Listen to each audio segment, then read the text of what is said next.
পরিবারের আসল সম্মান কি শুধু টাকার ওপর নির্ভর করে নাকি অন্য কিছু? চলুন গভীরে যাওয়া যাক।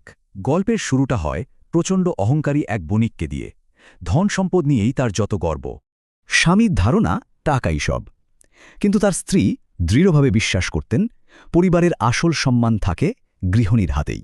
স্ত্রী একদম সাহসের সাথে বলে ওঠেন, আমি 1 সেকেন্ডেই আমাদের সম্মান মাটিতে মেশাতে বা আকাশে তুলতে পারি।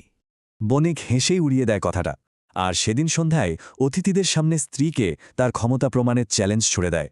সন্ধ্যায় অতিথিরা আসতেই ছোট ছেলের কান্না। স্ত্রী তখন জোরেই বললেন, ছেলে নাকি আবারও সাধারণ খিচুড়ি চাইছে। স্ত্রী এমন ভান করলেন যেন ঘরে খাবারের আকাল, আর কথাটা সবার সামনে বেশ সুকৌশলেই বললেন তিনি। মুহূর্তের মধ্যেই বণিকের সব সম্মান ধুলোয় মিশে গেল। অতিথিদের উপহাসে লজ্জায় লাল হয়ে গেল তার মুখ। রাতে পরাজিত বণিক স্ত্রীর কাছে নিজের ভুল স্বীকার করে নেয়, হারানোর সম্মান ফিরিয়ে দেওয়ার জন্য অনুরোধ করে। স্ত্রী কিন্তু দারুণ আত্মবিশ্বাসী। তিনি বললেন, এটা তো বাচ্চাদের খেলা, কাল সবাইকে আবার আমন্ত্রণ জানাও। পরের দিন সন্ধ্যায় আবারও আসর বসল। সবার মনে দারুণ উত্তেজনা, এবার আসলে কি ঘটতে চলেছে। একদম একই ঘটনার পুনরাবৃত্তি। ছেলেটি আবার কাঁদে, আর স্ত্রী আবারও সেই খিচুড়ির কথাই বলে ওঠেন। কিন্তু এবার বণিকের কৌশল সম্পূর্ণ আলাদা। সে হাসি মুখেই নির্দেশ দিল সবার জন্যই যেন সেই খিচুড়ি নিয়ে আসা হয়।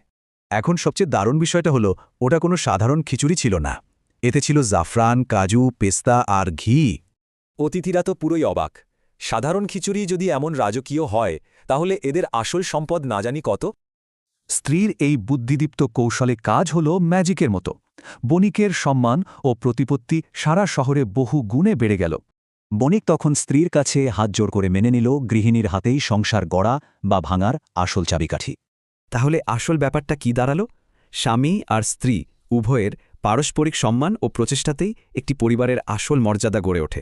বর্তমান যুগে দাঁড়িয়ে একটি পরিবার কিভাবে সবার চেষ্টায় এই সম্মান ধরে রাখতে পারে,